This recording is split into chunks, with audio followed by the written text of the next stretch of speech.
میرا نام سعدیہ ہے اور میری شادی کو ابھی بمشکل 2 ہی سال ہوئے تھے۔ ہماری شادی انتہائی سادہ طریقے سے ہوئی تھی۔ فہیم ایک عام سی پرائیویٹ کمپنی میں نوکری کرتا تھا اور میں گھر کے چھوٹے موٹے کاموں میں خود کو مصروف رکھتی۔ ہمارے پاس بہت زیادہ پیسہ نہیں تھا، لیکن ہماری زندگی کا سفر بہت خوبصورت اور پرسکون گزر رہا تھا۔ شادی کے ابتدائی دنوں کی یادیں آج بھی میرے دل میں تر و تازہ ہیں۔ فہیم میرا حد سے زیادہ خیال رکھتا تھا۔ شام کو جب وہ دفتر سے تھکا ہارا گھر لوٹتا تو اس کے ہاتھ میں کبھی میرے لیے میری پسندیدہ مٹھائی ہوتی، کبھی کوئی پھل اور کبھی محض سڑک کنارے سے خریدا ہوا وہ گجرا ہوتا۔ دن بھر چھوٹے سے گھر میں اکیلی رہ کر جب میں تھک جاتی اور شام کو فہیم کے آتے ہی دن بھر کی روداد سناتی تو وہ مسکراتے ہوئے میری ہر بات سنتا۔ ہمارے پاس بڑی خوشیاں نہیں تھی، لیکن ہم دونوں کے پاس ایک دوسرے کا ساتھ تھا اور ہم اسی میں بے حد خوش تھے۔ پھر شادی کے تقریباً 2 سال بعد آہستہ آہستہ ہماری ہنسی مسکراتی زندگی پر پورے راز خاموشی کے سائے منڈلانے لگے۔ شروع میں مجھے لگا تھا کہ شاید یہ میرا وہم ہے، لیکن وقت گزرنے کے ساتھ ساتھ فہیم کا رویہ مکمل طور پر بدل گیا۔ وہ پہلے گھر آتے ہی میرے قریب بیٹھتا، دن بھر کا حال پوچھتا، لیکن اب وہ گھر میں داخل ہوتے ہی خاموشی کی چادر اوڑھ لیتا۔ رات کو کھانے کی میز پر بھی اس کی نظریں صرف اپنے موبائل کی اسکرین پر جمی رہتی۔ جیسے ہی میں اس کے قریب بیٹھنے کی کوشش کرتی، وہ جلدی سے فون لاک کر کے ایک طرف رکھ دیتا، جیسے کوئی بہت بڑا راز مجھ سے چھپا رہا ہو۔ کئی بار ایسا ہوا کہ آدھی رات کو میری آنکھ کھلی تو فہیم بستر پر نہیں ہوتا تھا۔ میں گھبرا کر اٹھتی تو دیکھتی کہ وہ دوسرے کمرے میں کھڑے ہو کر کسی سے بہت دھیمی آواز میں بات کر رہا ہوتا۔ جب میں اس کے پیچھے جا کر پوچھتی کہ فہیم اتنی رات کو کس کا فون ہے، سب ٹھیک تو ہے نا، تو وہ چونک جاتا اور گھبرا کر فون کاٹ دیتا۔ پھر چڑچڑے لہجے میں کہتا کہ کچھ نہیں ہوا، دفتر کا ایک چھوٹا سا کام تھا، وہی نمٹا رہا تھا، تم جاؤ جا کر سو جاؤ۔ جب میں زیادہ سوال کرتی تو وہ ناراض ہو جاتا۔ میں روز اسے پوچھتی کہ کیا کوئی پریشانی ہے، کیا دفتر میں کچھ ہوا ہے، مگر وہ ہر بار ایک ہی جملہ دہرا دیتا کہ کام کا دباؤ بہت زیادہ ہے۔ سعدیہ، آج کل حالات بہت خراب ہیں، لیکن تم فکر مت کرو، جلد ہی سب کچھ ٹھیک ہو جائے گا۔ میں اس کی بات مان لیتی۔ آخر کو وہ میرا شوہر تھا۔ مجھے یہی لگتا تھا کہ اگر وہ کوئی بات مجھ سے چھپا رہا ہے تو شاید اس لیے تاکہ میں پریشان نہ ہوں، لیکن اس کے چہرے کی ظاہری حالت اور آنکھوں کے نیچے پڑے وہ سیاہ حلقے چیخ چیخ کر کہہ رہے تھے کہ معاملے کی گہرائی کچھ اور ہے۔ پریشانی صرف رویے تک محدود نہیں رہی، گھر کا بجٹ بھی بگڑنے لگا۔ فہیم جو پہلے مہینے کی تاریخ کو گھر کے خرچ کی رقم میرے ہاتھ پر رکھ دیتا تھا، اب ٹال مٹول کرنے لگا۔ کبھی کہتا کہ اس مہینے کمپنی نے تنخواہ روک لی ہے، تو کبھی کہتا کچھ رقم کسی ضروری کام میں لگی ہے۔ میں نے بھی شوہر کی پریشانی کو سمجھتے ہوئے گھر کا راشن کم کر دیا، بجلی کا استعمال گھٹا دیا اور انتہائی کفایت شعاری سے دن کاٹنے لگی۔ پھر وہ خوفناک رات آئی جس نے ہماری زندگی کا رخ ہی موڑ دیا۔ اس رات کھانا کھانے کے بعد ہم دونوں کمرے میں بیٹھے تھے۔ فہیم کافی دیر سے اپنے گھٹنوں پر سر ٹکا کر بیٹھا تھا، جیسے اس کے کندھوں پر پورے شہر کا بوجھ ہو۔ پھر اس نے اچانک اپنا سر اٹھایا، اس کی آنکھیں سرخ تھیں اور وہ کانپ رہا تھا۔ اس نے مدھم آواز میں مجھے پکارا اور میں گھبرا کر فوراً ان کے قریب جا کر بیٹھ گئی۔ میں نے اس کے ٹھنڈے ہاتھوں کو اپنے ہاتھوں میں لیے اور پوچھا کہ فہیم کیا ہوا ہے، خدا کے لیے مجھے بتاؤ، میری جان نکل رہی ہے۔ اس نے کچھ لمحات کے لیے میری طرف دیکھا، جیسے الفاظ جمع کر رہا ہو، اور پھر بوجھل آواز میں بولا کہ سعدیہ، مجھ پر 10 لاکھ روپے کی کرپشن کا الزام لگایا گیا ہے اور ہماری کمپنی کے کچھ بڑے لوگوں نے گڑبڑ کیا ہے اور وہ پورا ملبہ مجھ پر ڈال کر مجھ سے 10 لاکھ روپے مانگ رہے ہیں۔ اگر میں نے یہ رقم نہ دی یا اس کا کوئی حل نہ نکالا تو وہ مجھے جیل بھجوا دیں گے اور میری زندگی برباد کر دیں گے۔ یہ سنتے ہی مجھے لگا جیسے میرے پاؤں تلے سے زمین نکل گئی ہو۔ 10 لاکھ روپے، ہمارے لیے یہ رقم کسی خواب کی طرح تھی۔ اتنے پیسے ہم نے زندگی میں ایک ساتھ کبھی نہیں دیکھے تھے۔ میں نے ہکلاتے ہوئے پوچھا، لیکن فہیم، تم نے تو کبھی کسی کا 1 روپیہ نہیں مارا، پھر تم پر الزام کیسے لگا؟ فہیم نے اپنی نظریں جھکا لی۔ اس کے چہرے پر خوف اور شرمندگی کا ملا جلا اثر تھا۔ اس نے کہا کہ مجھے بلیک میل کیا جا رہا ہے۔ میں نے سوچا تھا کہ میں خود ہی کچھ کر کے اس مصیبت سے نکل جاؤں گا، لیکن حالات میرے ہاتھ سے نکلتے جا رہے ہیں۔ میں پریشان ضرور تھی، لیکن اس وقت میرا دل کہہ رہا تھا یہ وقت اپنے شوہر کا ڈھال بننے کا ہے۔ میں نے اس کا ہاتھ مضبوطی سے تھاما اور کہا کہ تم ڈرو مت فہیم، ہم دونوں مل کر اس مصیبت کا مقابلہ کریں گے، تم اکیلے یہ سب کچھ نہیں سہو گے۔ اگر تم سچے ہو تو اللہ تعالیٰ ہماری مدد کرے گا۔ فہیم نے میری طرف دیکھا، لیکن اس کی آنکھوں میں ایک عجیب اور گہری اداسی تھی، ایک ایسی اداسی جو مجھے اندر تک ڈرا گئی۔ اس نے میرا ہاتھ پکڑ کر کہا کہ سعدیہ، اگر مجھے کبھی تم سے دور جانا پڑے تو مجھے برا مت سمجھنا، میں جو بھی کروں گا صرف تمہاری حفاظت کے لیے کروں گا۔ میں چونک پڑی اور پوچھا کہ تم دور کہاں جاؤ گے؟ فہیم تم مجھے چھوڑ کر کہیں نہیں جاؤ گے؟ وہ فوراً بات بدل گیا اور زبردستی مسکراتے ہوئے بولا کہ میرا مطلب تھا کہ اگر کام کے سلسلے میں کچھ دن کے لیے شہر سے باہر جانا پڑے۔ اچھا تم سو جاؤ، میں ذرا الماری صاف کر لوں۔ اٹھ کر الماری کے پاس گئی اور کچھ دیر تک کپڑوں کے پیچھے کچھ رکھتی رہی۔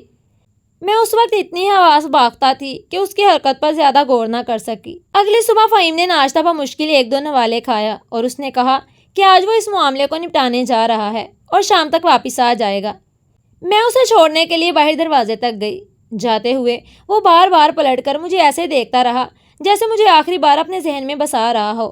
شام ڈھل چکی تھی، رات کے سائے گہرے ہو گئے، لیکن فہیم واپس نہیں آیا۔ میں نے اس کے نمبر پر فون ملایا تو آگے سے فون بند آ رہا تھا۔ میں نے خود کو تسلی دی کہ شاید موبائل کی بیٹری ختم ہو گئی ہوگی، لیکن میں پوری رات بستر پر تڑپتی رہی، ہراہٹ پر دروازے کی طرف بھاگتی، مگر فہیم نہ آیا۔ اگلی صبح پھر، اس کی اگلی صبح فہیم کا کہیں کوئی پتہ نہیں تھا۔ میں نے اس کے دوستوں کو فون کیا، لیکن کسی کو معلوم نہیں تھا کہ وہ کہاں ہے۔ میں نے اس کے قریب دوست سے کہا کہ اگر فہیم نے تمہیں کوئی بات بتائی ہو تو مجھے ضرور بتانا، مگر اس نے بھی یہی کہا کہ فہیم کئی دنوں سے پریشان تھا، کسی سے زیادہ بات نہیں کرتا تھا۔ 3 دن گزر گئے، پھر 1 ہفتہ گزر گیا۔ میں ہر دن دروازے کی طرف دیکھتی کہ شاید فہیم واپس آ جائے، لیکن وہ نہیں آیا۔ میں نے رشتہ داروں سے پوچھا، دوستوں سے پوچھا، حتیٰ کہ ان جگہوں پر بھی گئی جہاں وہ اکثر جاتا تھا، لیکن کوئی سراغ نہیں ملا۔ گھر میں پہلے ہی راشن نہیں تھا اور مکان کا کرایہ اور بجلی کے بل سر پر تھے۔ مجھے کچھ نہ کچھ تو کرنا تھا، ایسے ہاتھ پر ہاتھ دھرے نہیں بیٹھ سکتی تھی۔ جب تک فہیم واپس نہیں آ جاتا مجھے گھر کا انتظام چلانا تھا۔ کچھ دیر بعد مجھے ایک جاننے والی عورت نے ایک بڑے بنگلے میں صفائی کے کام کے بارے میں بتایا۔ میں نے بغیر کچھ سوچے سمجھے فوراً ہاں کر دی۔ اگلے دن میں اس بنگلے میں گئی۔ بنگلہ بہت بڑا تھا، لیکن وہاں عجیب سی خاموشی تھی۔ دروازہ ایک عورت نے کھولا جس کی عمر 45 سال کے قریب تھی۔ اس کا نام زہرا بیگم تھا۔ اس نے مجھے اوپر سے نیچے تک دیکھا اور پوچھا کہ تمہیں صفائی کا کام آتا ہے؟ میں نے کہا جی آتا ہے۔ اس نے کہا کہ جہاں کام کے علاوہ کسی چیز میں دلچسپی لینے کی ضرورت نہیں ہے، میرے گھر کے کسی حصے میں جانے کی اجازت نہیں ہوگی، جو کمرے بند ہو گئے ان کے قریب بھی نہ جانا۔ میں نے خاموشی سے سر ہلا دیا۔ پہلے ہی دن مجھے اندازہ ہو گیا کہ زہرا بیگم بہت سخت اور پراسرار عورت ہے۔ میں ذرا دیر کے لیے بیٹھی تو وہ فوراً آواز دیتی کہ سعدیہ کام مکمل کرو، اور میں خاموشی سے کام کرتی رہی کیونکہ مجھے اپنی نوکری کی ضرورت تھی۔ کچھ دن گزرے تو مجھے محسوس ہوا کہ زہرا بیگم ہر وقت مجھ پر نظر رکھتی ہے۔ میں جس کمرے کی طرف جاتی وہ کچھ دیر بعد وہاں آ جاتی، کبھی کسی الماری کو صاف کرنے سے روک لیتی، کبھی کہتی کہ اس دراز کو ہاتھ مت لگانا۔ ایک دن میں اوپر والے حصے کی صفائی کرنے گئی تو اس نے سختی سے کہا کہ ادھر جانے کی ضرورت نہیں ہے۔ میں نے پوچھا کیوں؟ تو اس نے کہا کہ میں نے جو کہا ہے وہی کرو، سوال مت کرو۔ میں خاموش ہو گئی۔ میں کام سے گھر واپس آ کر فہیم کے بارے میں سوچتی رہتی تھی، اس کی تلاش جاری رکھتی تھی، لیکن کوئی خبر نہیں مل رہی تھی۔ پھر ایک دن زہرا بیگم اچانک معمول سے بہت پہلے گھر واپس آ گئی۔ میں اس وقت باتھ روم صاف کر رہی تھی۔ اس کے قدموں کی آواز سنتے ہی میں گھبرا کر باتھ روم کے اندر ہی رک گئی۔ اسی دوران زہرا بیگم نے کسی کو فون کیا اور اس کی آواز مجھے صاف سنائی دینے لگی۔ وہ کہہ رہی تھی کہ سعدیہ ابھی تک حقیقت سے بے خبر ہے۔ مجھے یقین ہے کہ اس نے ثبوت اپنے گھر میں چھپائے ہوں گے۔ وہ لازماً سعدیہ سے رابطہ کرے گا، اس لیے میں نے سعدیہ کو اپنے گھر میں کام پر رکھ لیا ہے تاکہ اس پر نظر رکھی جا سکے۔ وہ جیسے ہی فہیم سے رابطہ کرے ہم اس کو پکڑ سکیں۔ یہ سنتے ہی میرے ہوش اڑ گئے اور میرے پاؤں تلے سے زمین نکل گئی۔ مجھے پہلی بار سمجھ آیا کہ میری جو نوکری کوئی اتفاق نہیں تھا، بلکہ زہرا بیگم مجھے چارے کے طور پر استعمال کر رہی تھی تاکہ وہ فہیم کو ان جیسے ثبوتوں تک پہنچ سکے۔ زہرا بیگم فون پر بات کرتے کرتے وہاں سے چلی گئی۔ میں فوراً وہاں سے نکلی اور کسی نہ کسی طرح اپنا کام مکمل کر کے گھر واپس آئی۔ اس رات میرے ہاتھ پاؤں کانپ رہے تھے۔ میں نے سوچا کہ فہیم نے غائب ہونے سے پہلی رات الماری میں کچھ رکھا تھا۔ میں جلدی سے الماری کے پاس گئی اور کپڑوں کے پیچھے ہاتھ ڈال کر دیکھا تو وہاں ایک لفافہ موجود تھا۔ میں نے فوراً لفافہ کھولا۔ اندر فہیم کی لکھائی میں ایک خط اور کچھ کاغذات کی کاپیاں تھیں۔ خط میں لکھا تھا کہ سعدیہ، اگر یہ خط تم تک پہنچا ہے تو تم سمجھ لینا میں نے تمہیں چھوڑا نہیں ہے۔ میں تم سے دور اس لیے ہوں کیونکہ کچھ لوگ مجھے اور تمہیں نقصان پہنچانا چاہتے ہیں۔ میں جس کمپنی میں کام کرتا ہوں اس کی مینیجر زہرا بیگم کمپنی کے اکاؤنٹس میں بہت بڑا فراڈ کر رہی تھی اور کروڑوں روپے جعلی رسیدوں کے ذریعے نکال رہی تھی۔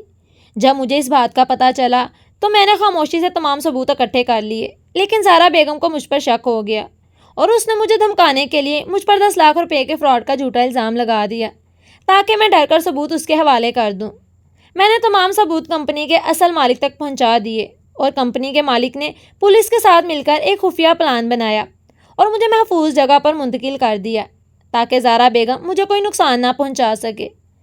فہیم نے خط میں آگے لکھا تھا کہ تم بالکل پریشان مت ہونا اور اپنا خیال رکھنا، الماری میں کچھ پیسے بھی رکھے ہیں، ان سے گھر کا خرچ چلانا، میں بہت جلد سب کچھ ٹھیک کر کے تمہارے پاس واپس آ جاؤں گا۔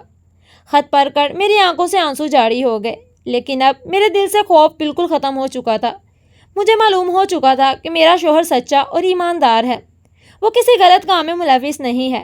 اگلے دن جب میں زہرا بیگم کے بنگلے پر گئی تو میرے دل میں ڈر کی بجائے ایک عجیب سا حوصلہ تھا۔ میں نے دیکھا کہ زہرا بیگم غیر معمولی طور پر پریشان تھی اور بار بار اوپر والے بند کمرے کی طرف جا رہی تھی۔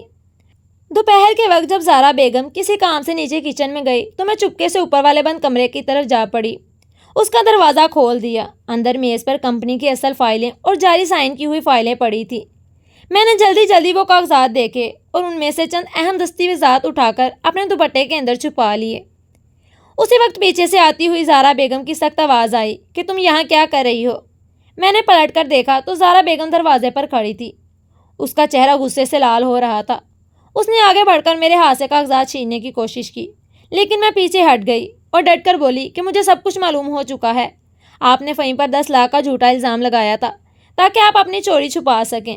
زہرا بیگم کا رنگ پیلا پڑ گیا، لیکن اس نے سنبھلتے ہوئے طنزیہ لہجے میں کہا کہ تم کچھ نہیں کر سکتی، تم یہاں سے باہر نہیں جا سکتی۔ اس نے اپنے گنڈوں کو بلانے کے لیے فون اٹھایا ہی تھا کہ اچانک نیچے سے بنگلے کا مرکزی دروازہ زور سے ٹوٹنے کی آواز آئی۔ پولیس کی ایک بہت بڑی ٹیم گھر کے اندر داخل ہو گئی اور ان کے ساتھ کمپنی کے مالک اور فہیم بھی موجود تھے۔ پولیس آفیسر نے آگے بڑھ کر زہرا بیگم کو سرچ وارنٹ دکھایا اور کہا کہ ہمیں اس بنگلے میں موجود جعلی دستاویزات اور فراڈ کے ثبوتوں کی تلاشی لینی ہے۔ فہیم بھاگتا ہوا میرے پاس آیا اور اس نے مجھے اپنے ساتھ لگا لیا اور کہا کہ سعدیہ تم ٹھیک ہو نا؟ میں نے کہا میں بالکل ٹھیک ہوں۔ پولیس نے بند کمرے کی تلاشی لی تو وہاں سے کروڑوں کی غبن کے ثبوت اور جعلی سائن کی ہوئی فائلیں برآمد کی ہو گئیں۔ زہرا بیگم کے ہاتھ میں ہتھکڑیاں پہنا دی گئیں اور پولیس آفیسر اس کے ساتھیوں کو گرفتار کر کے لے گئی۔ فہیم نے میری آنکھوں میں آنسو دے کر کہا کہ مجھے معاف کر دینا۔ کمپنی کے مالک اور پولیس نے زہرا بیگم کو رنگے ہاتھوں پکڑنے کے لیے کچھ دن کا وقت مانگا تھا اور مجھے محفوظ رکھا تھا تاکہ زہرا بیگم مجھ پر یا تم پر کوئی حملہ نہ کروا سکے۔